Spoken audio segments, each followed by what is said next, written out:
Thanks, everybody. You feel free to get rid of me as a face. You can just go on to the right-hand side where I'm appearing, and you can minimize it, and then you won't be distracted by what I look like. However, let's get started. So the thought for today is the fact that one of the earliest lessons I learned in this business was that balance sheets and income statements are fiction, cash flow is reality. So does this quote resonate with you? Have you ever been into an accountant's office and they've told you that you've made this awesome profit, and then you think, but I don't have any cash in the bank. How can that possibly be?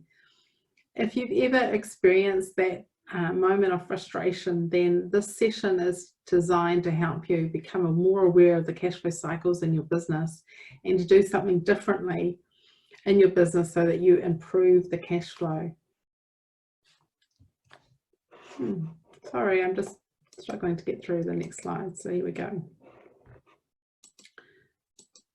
So what's on the agenda? Well, first of all, we're going to talk about BC versus AC. Then 5 principles of cash flow.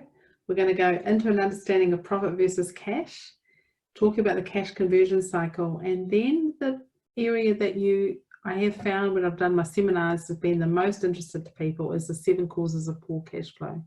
So the first part, I'm asking you to bear with me because they're really important principles that I do want you to understand, and then the 7 causes, I'm sure you're going to find that very interesting.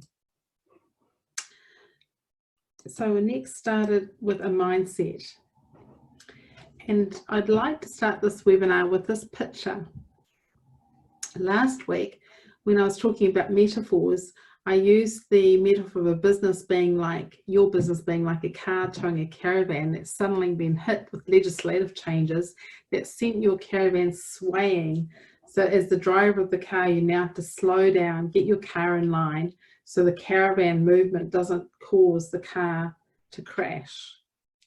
If you were on my business continuity plan webinar last week, you would have heard me talk about that. It's still a good metaphor for a sole business.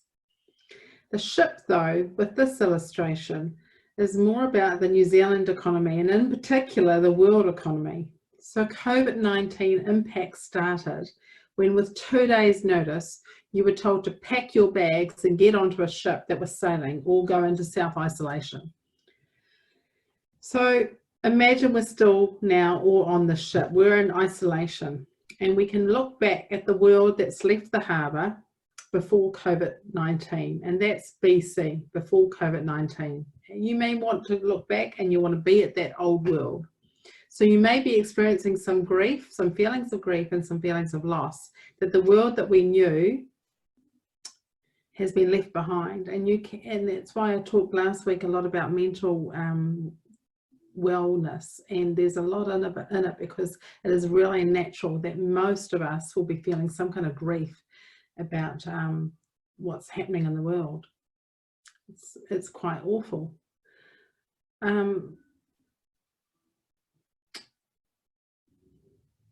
But this ship is on a journey, and you can't go back. The world that we're arriving at, which is AC, after COVID-19, will be different. We know it's going to be different. The economy is going to be different. Right now, when we're in the ship, we've got some time to prepare, though, before the changes in the economy in both the New Zealand and the world economy arrives. And this new world that we're going into will not be the same as the old world that we left. So I suggest in this presentation, you're going to listen to me saying AC and BC.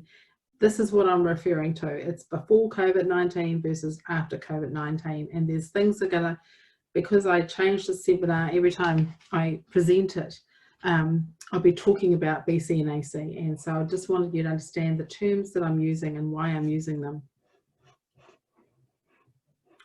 Oh, don't know what happened there.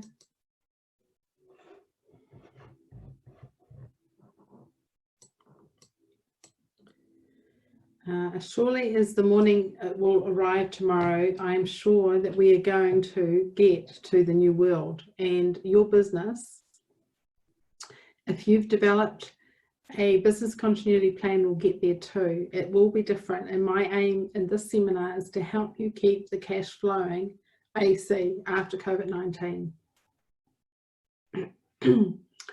I was going to tell you that today is the first webinar in a series of 3. The next one will be the first Friday of May, and the next one after that will be the first Friday in June. I have not developed all the material for those webinars yet, but at Tax and Trust, my promise to you is that we're going to do our best to help you navigate the storm that we're in and get your own business safe into that new harbour with cash to spend.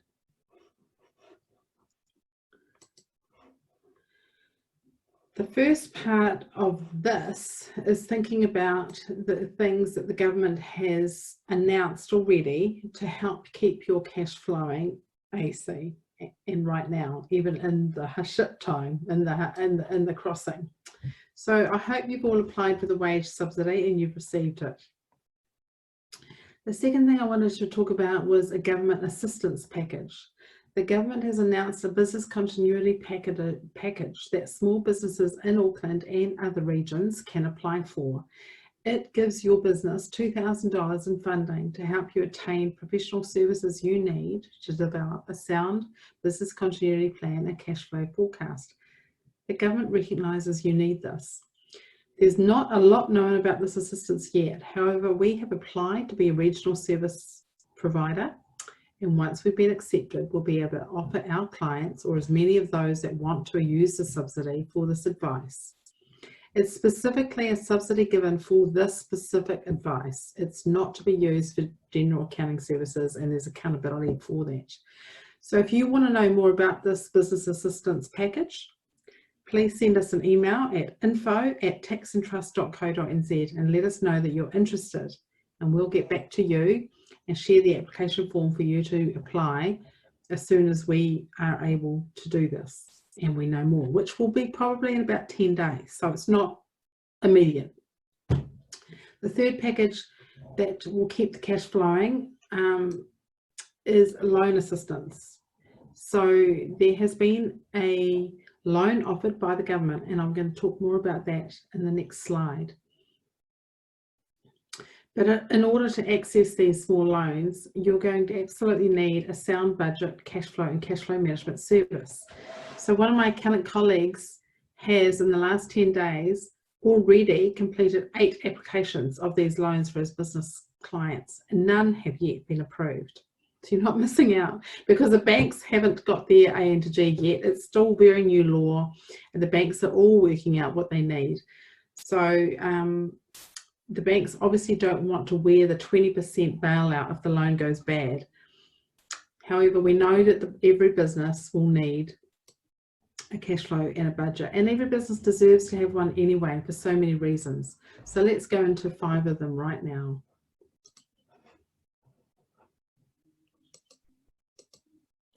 Without cash, your business will not survive. Oops.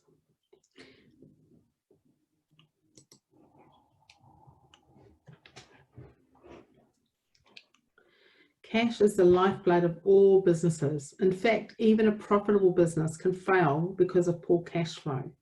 When a business starts, an owner injects cash to get it going.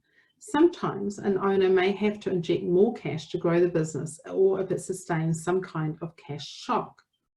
I remember in the global recession that first hit late in 2008, by mid-2009, I needed to go off to my bank to get a loan to put into my business bank account and repay it. That loan I did repay within the 5 years that I'd taken it out, and it did help me sustain my business, because I suffered quite a loss in that year when I had many clients who couldn't pay, and this was after they'd asked me to do their work. So this is why I put my own oxygen mask on first now, and I ask my customers to pay me before I do work, because those lessons were very difficult for me. So the government's announced this COVID-19 financial assistance to Kiwi businesses who earn between $250,000 and $80 million last year, by partly guaranteeing a business term loan, even if you don't have the full capital equity to support it. In order to access these small business loans, which for good businesses now sustaining a big cash shock, I do highly recommend, you will need a budget, a cash flow, and a cash flow management service.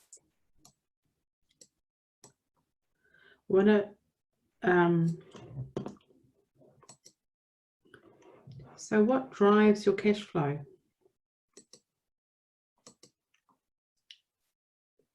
What makes you money in your business? Is it providing a service? Is it providing goods? Or is it a combination of these things? All the things in your business that help you earn money are part of what is known as the working capital. This is the capital that you need to fund the stock, payroll. And the more you sell and the less you make the sale, the more profit you make. The less you pay to make the sale, the more profit you make.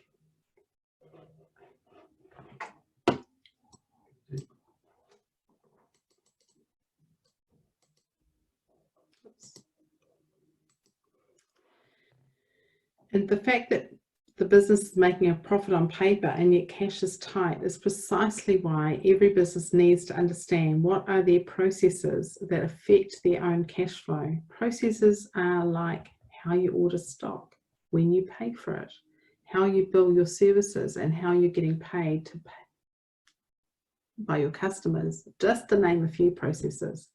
Many of you listening today will have been asked to complete a cash flow forecast in the bank.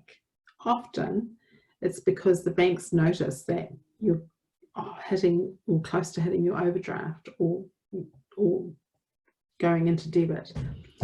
Whenever this happens, preparing a forecast is vital. And in most businesses who've claimed the wage subsidy, as I mentioned last week, will need to justify the payment that was made to show the difference between what was expected BC compared with what was actually received AC after COVID-19. So every business and organisation, as I said before, deserves a cash flow forecast. It gives you peace of mind. It gives you clarity about the most likely outcome of your work. And lastly, it gives you focus to help choose the right thing to do to improve your business processes and keep that cash flowing.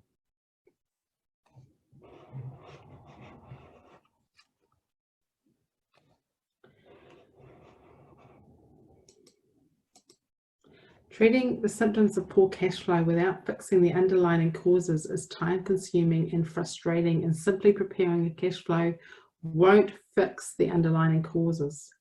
So borrowing money from the bank is not a long-term solution if you haven't taken the time to work out why you've got a poor cash flow in the first place. Often you have to take ages to unpack it. And as I'm helping more and more businesses doing their cash flow management, I realize you can't give quick advice in this area. It takes a long time to work out the full reasons behind a cash flow problem. I really like the illustration. You've got the symptoms, which is showing in the bank balance, but the causes need some unpacking, and there's usually quite a bit of time involved to do that. And so you need to be prepared to make the changes in your business to get a better outcome of a better cash flow. And change is always hard, especially if you've got staff. So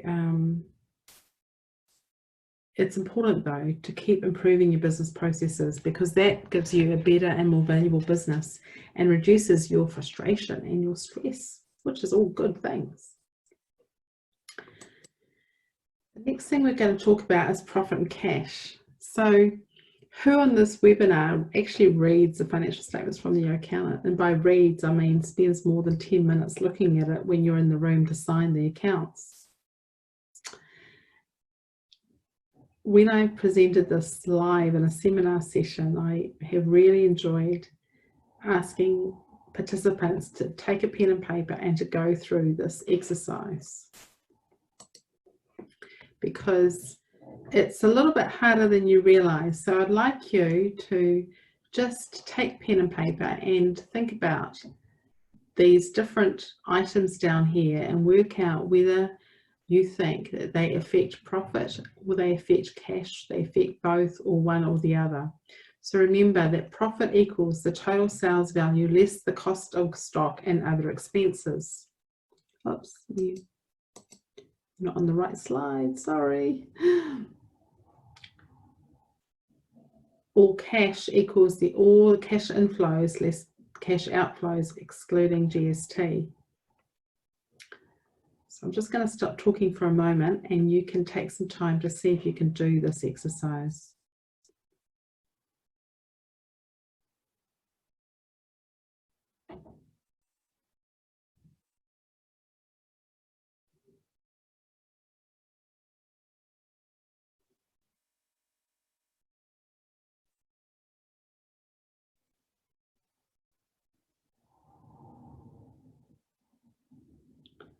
Okay, so you want to know the answers?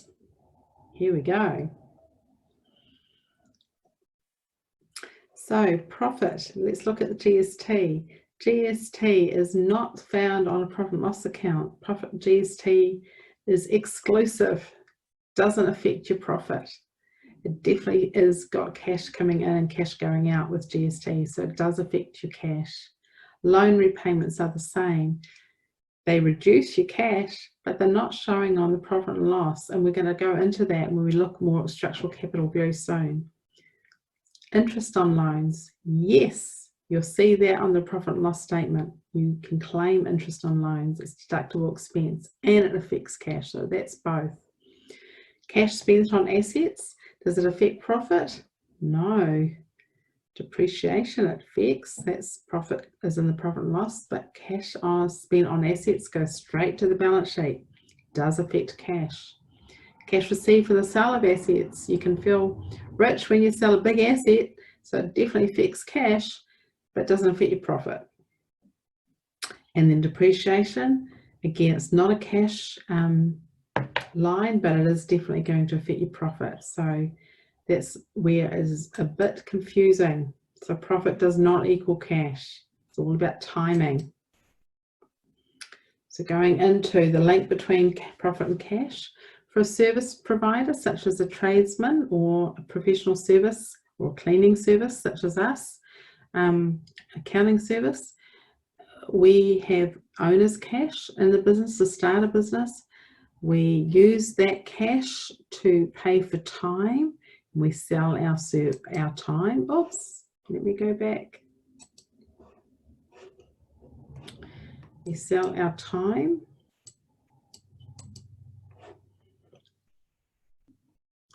And then we find out what their customer owes us, and that's called accounts receivable. But the money's not in the bank yet, but when the accounts receivable debt is paid, goes back to the cash, then that's known as our working capital cycle. It's a bit shorter than a retailer or manufacturer. A retailer or manufacturer, you have cash, you purchase some stock and materials, you may have to pay your suppliers immediately, others may let you wait until the 20th of the following month.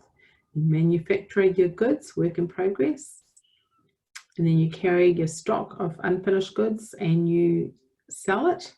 Once you receive an order from your customer, you make the sale, you invoice that to the customer, and that amount of money is now in your accounts receivable, and then you have to wait for your customer to pay for you, and then that's converted in cash. So this takes some time, depending upon your business, to convert whatever you've made into cash. I'm going to talk about this a little bit more, and some of you may have been to one of my seminars or workshops where I've gone into this, and I really think it's important that you understand this, so this is why I'm taking the time to do it. So we're going to tell a story. Do you like chocolate? For 99% of us, the answer is yes. So congratulations, you're going to become a chocolate manufacturer for the purposes of this story. And best of all, I'm going to join you. So that's going to make excellent business, because I'm good at business and you're good at making chocolate. So imagine we have this business and we started with some capital, $200. You put in $100 cash and I borrowed $100. We're going to call this the owner's investment. And the first thing we did is we purchased some plant and equipment. because we had to purchase something like a cooler and a cooker and special molds. We spent about $100 of our $200 just getting ourselves set up. We then had $100 cash left over to invest in purchasing some cocoa, flour and other ingredients.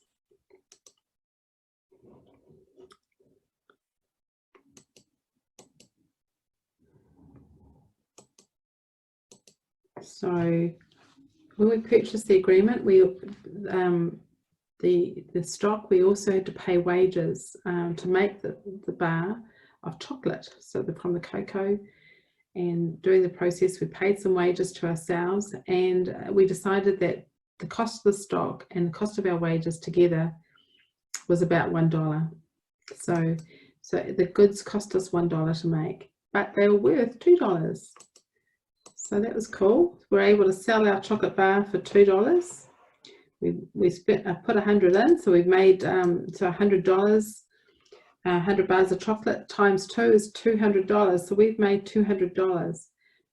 We've realized a profit in the business, but do we feel richer? Not really. In fact, we still need $100 to put back into the business to pay for more, to buy more stock, to do the process again. So of that $200, we've got to spend $100 to pay off this fixed capital, to pay off the plant and equipment and the loan. And this is a process. This is the fixed capital, and this is a money in movement, that money that makes money. So this is the important part for you to remember. Okay.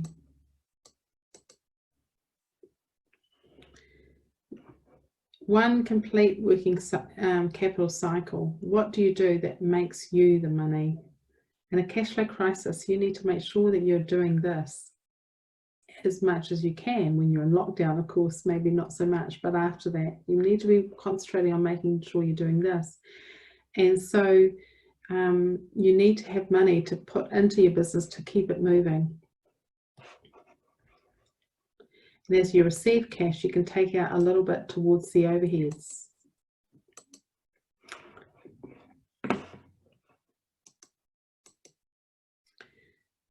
I love the way that this talks about money that makes money and the cost of being in business, because that's really true. So what is structural overheads? So structural overheads are things like costs like leasing, rent, plant and equipment, admin staff, marketing, accounting.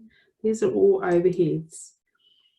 And as we make money, so that $200 has gone there, $100 back there, $100 has to come back here towards this lease, all these expenses, and then what drops out of here is some profit towards you, depending upon how quickly and how much money is going around.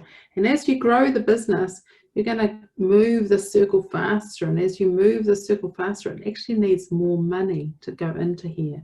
And there's some really good examples and models of this in eAdvisor, which is that software that I talked about last week, which will help you understand that a bit more. So I'm also going to touch on this slide next, the cash conversion cycle. I'm not going to spend a lot of time on it, but I'll spend a bit more time at the next webinar on this slide. So if you don't get it completely, just relax. But in that previous example, we had a 8-day cycle, and now our business has grown. And we're going to add several zeros to the end and bring in some debtors and creditors. So we buy the stock from the supplier, day 0, and day 35 we pay the supplier for the stock, and day 65 we sell the stock to the customer, and approximately day 110, according to the maths on our financial statements, we receive the payment from customer. So it takes us 75 days to convert the cash from when we've cashed, the money has gone out of the business, to when it comes back in the business for the same amount of stock. So in this cycle, the cash conversion cycle is 75 days. So I'm briefly going to do another worked example, which is not complicated, so stay with me, do not tune out. I know maths on Friday afternoon, it's a bit tough. The impact on cash flow, if you shorten your cash flow cycle, can be massive. Just look at this tiny example. So we have, in this case, sales of 1.5 million, so that's lots of bars of chocolate. We've got cost of goods sold, overheads, we've got accounts receivable, inventory, and accounts payable. And this business owner decided to work on reducing his debtor days, so reducing the accounts receivable by 9 days, because that's quite a high balance, and so there's work to be done on that. And then also reducing this, which is, you know, very slow stock turn, by 6 days. That would mean increased cash in the bank of 52,000 with this example. And these are sort of numbers that you can do with working on your cash flow cycle. You can't do it without doing significant changes to your processes though, which is why it is worth having a plan, working through the difficulties of implementing change, doing some accountability, and then evaluation of the steps to get you right through that change. So here are the 4 actions that I believe you need to help your cash flow. Firstly, prepare a cash flow forecast and make it an annual thing that you're going to do every year. Many of you do this already, I know, and that's fantastic because it's what our successful clients do. However, if you're finding it scary and it's the first time you've done it, then preparing it can be quite confronting because you're talking about money, facing cash flow challenges. And it's important that you do it though, because they won't go away. And once you have that forecast in place, you'll have that sense of peace and relief that comes with it. Then you share that cash flow forecast with the bank, especially if we're going to be doing this bank loan process later on to help you keep afloat through this next stormy weather. And you build a better communication with your bank when your numbers come in close to your cash flow, or reasonably close. They're never going to be the exact, but reasonably close, and you're able to predict which seasons and which months you're going to need extra money. Many of you are on Xero, and this accounting software supports cash flow budgeting, and the forecast can be incorporated into that very, very easily. So then as you start using it, you'll become more aware and comfortable using cash flow and cycles and forecasts and where you can improve them. However, of course, having a forecast won't necessarily help you get money in the bank. You actually have to implement some change plans. And so having somebody to help you do that is the best way to get ahead in business. So that business person should be independent, not your spouse. So if you haven't a business coach already, that's fantastic. Get that person more involved in helping manage your cash, especially right now, and make a plan as you start your business again in 3 weeks' time.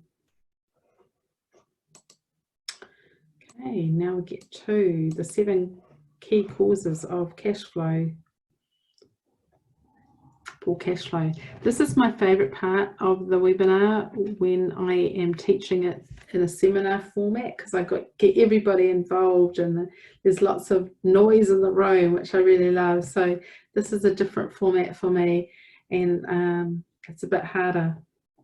So feel free to put some questions or comments in the questions and answer section if you would like to, you know, so that we can all be involved a bit more. The first, oops, I'm rushing through the slides in the wrong way, sorry. So I'll just go through them briefly and then I'll go into them in a little bit more detail. So the first one, poor accounts receivable process. We are going to do the 3rd webinar is on this process. Getting paid is what the webinar is called. Poor accounts receivable process results in debtor days, which is the time between when you build and when you get paid, being too high, which stifles cash flow. The accounts payable process. This is a process where you review all your suppliers' terms and identify ways to help improve your cash flow by paying them perhaps longer or more regularly, or having a way to pay your suppliers that's better, getting a better terms of trade. Number 3, going through an inventory process. If you have inventory or work in progress, if you have service-based business, because this, if you have high WIP or high inventory, it means you've got full shelves but empty bank account, and that's not fun and quite stressful, especially during something like COVID-19. The 4th one is perhaps your debt and capital structure needs to be reviewed. Perhaps your debt needs to be consolidated and paid off over a longer term. Maybe you need to have an honest look at the drawings from your business. I see so many businesses that have their owners have taken out too much and they need to put some back in to just make the business be more profitable.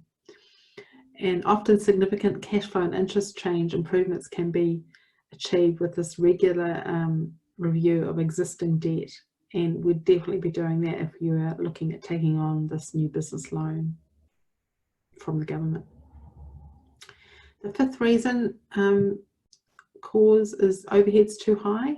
So that's something that you can look at every year going through. Is there things on your overhead list that you're no longer needing and no longer need to subscribe to, or you can review things, and I regularly do that too.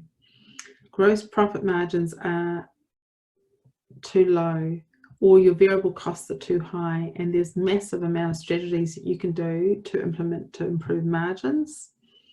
And then finally, your sales levels are too low, just being too low to support your overheads and other cash demands on the business.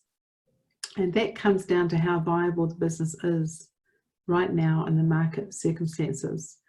If the business is in a high growth mode and sales are increasing rapidly, the business will need more money to finance that growth, and we need a financing plan. But if the business isn't in growth mode, how do we grow sales? And there's a massive amount of strategies that are around to do that.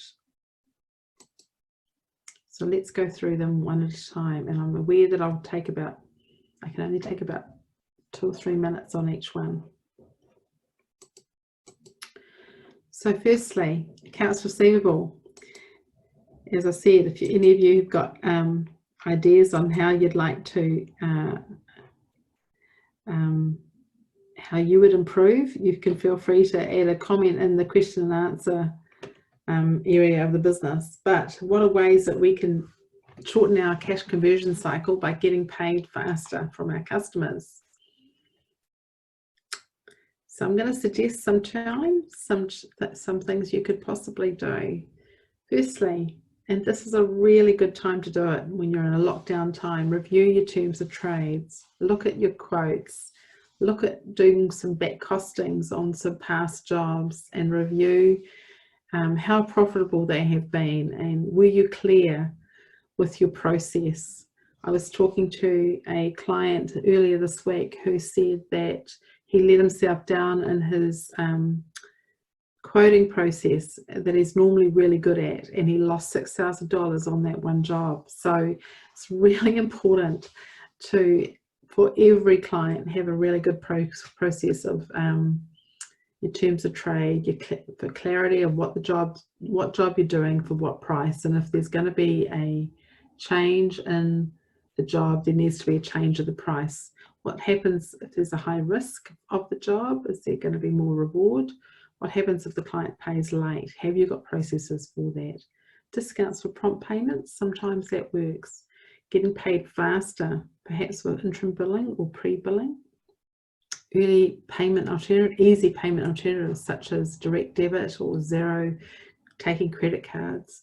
Fixing debtor processes, so getting better documents out so that clients are more clear about what they owe and when they owe it.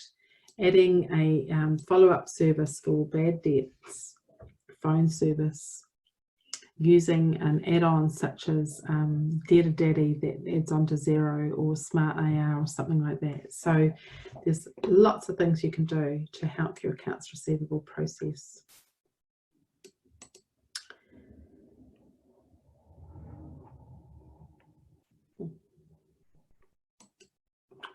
Accounts payable process. Let's look at that. What are some of the ways you can improve your accounts payable process?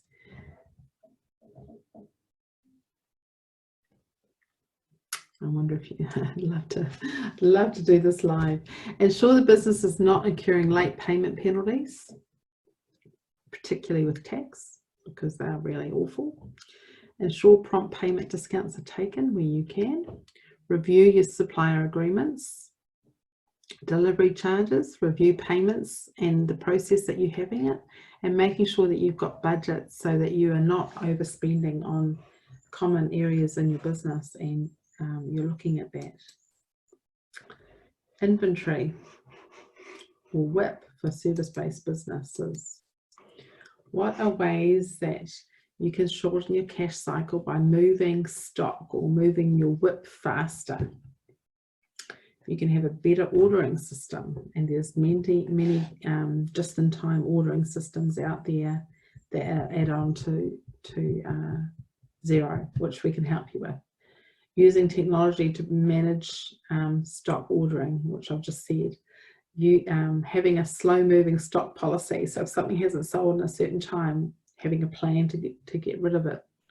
Having controls, doing stock control process. I'm also going to cover just WIP in here. So what are things that you can do to improve your WIP and reduce it? I'd say the number one thing is to keep the process of the job flow really as short as possible.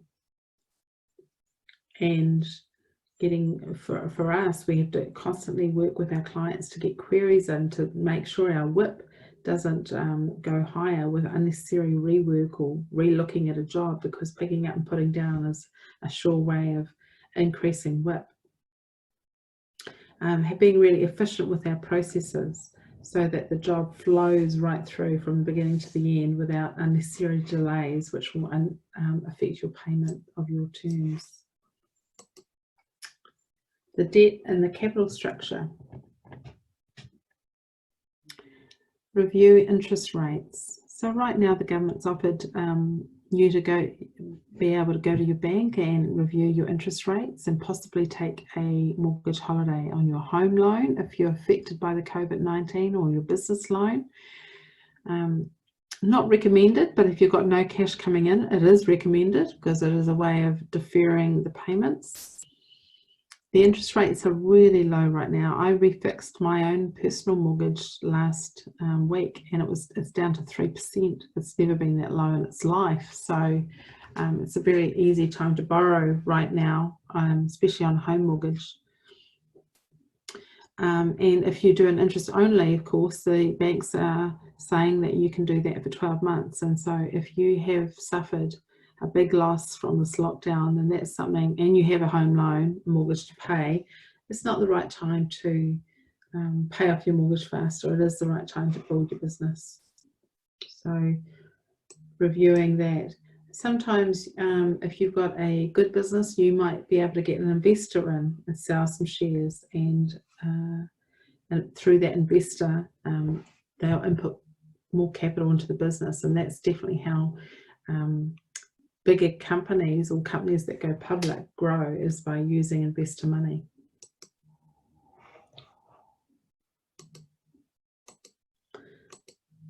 Overheads too high.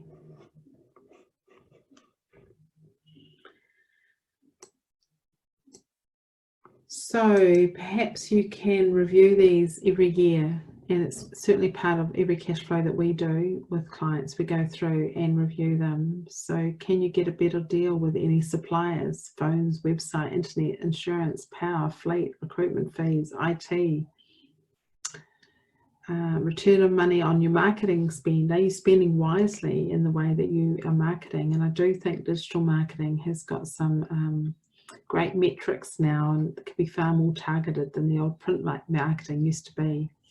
Can you go paperless and reduce the paper costs in your business? Can you have control over staff expenses and the use of credit cards? Can you get some expense budgets in place so you don't have unnecessary overheads going higher than expected? Can you review your organisation structure and somehow find some savings in personnel costs or elimination of contractors and things like that, it can make some big changes in your business that way.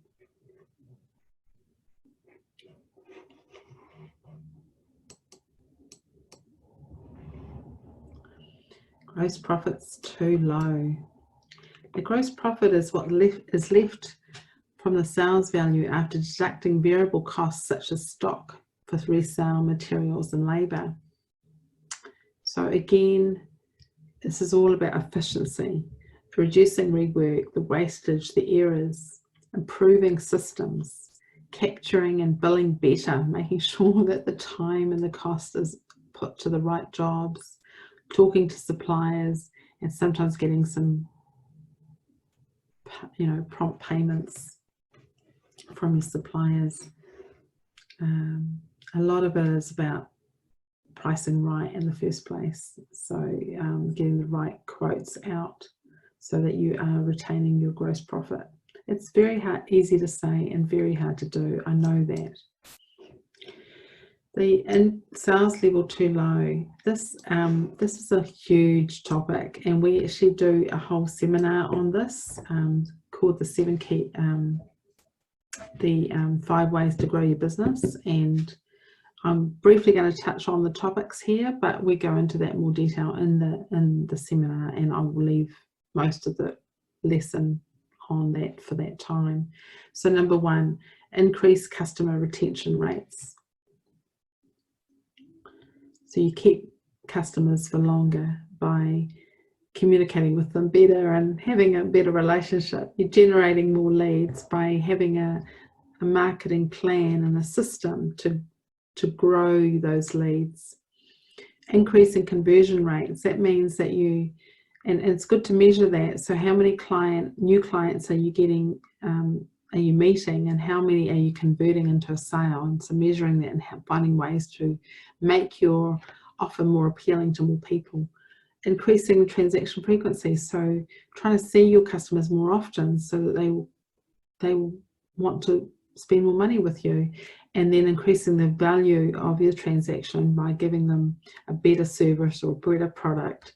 Those are 5 ways of increasing sales.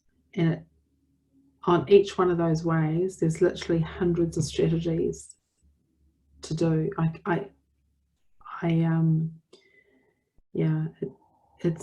It's more effective to take a whole seminar on that session or go through it one-on-one with you as part of our cash flow management coaching than doing it right now. So I hope you've got some tips from this seminar to feel that you can arrive at the new shore that the ship's heading to in the AC world. That is going to mean that you are going to arrive into that harbour with cash in your bank account to grow your business in this new season. I have got space time now for questions, so if there are any questions you may bring them, but I've also asked you to let me know if you have learned something of value today about cash flow management and what you've been learning. Please take a minute and answer this poll.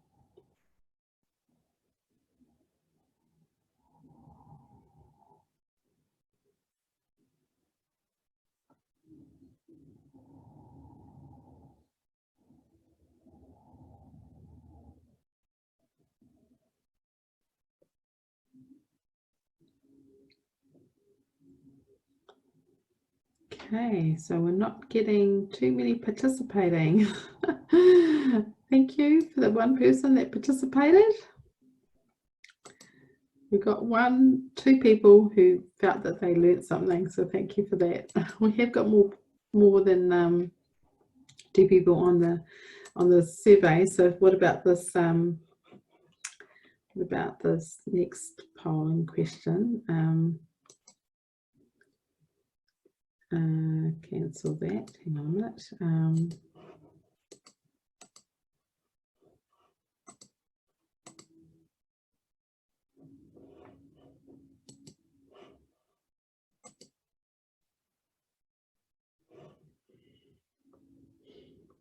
There's one more thing to ask you, and then haven't had any questions so far, so feel free to write a question if you've got a question.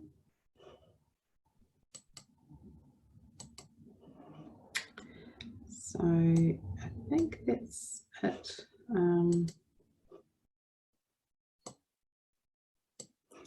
No more questions I've asked. Feel free, we are going to load this into the Facebook, so you can feel free to write comments and questions there. You'll be able to register for our upcoming webinars in May and June on Cashflow Freedom and getting paid. You can also send us an email. Remember to info@taxandtrust.co.nz if you're interested in getting a cashflow forecast and a business continuity plan with 100% subsidy. So please let us know, and then we'll be contacting you first when we get those that approval for becoming a regional partner. And without any further ado, and with no extra questions, I will now stop this webinar. So thank you very much for attending, and thank you that a couple of you found it helpful. Thanks again. Have a great day. Bye.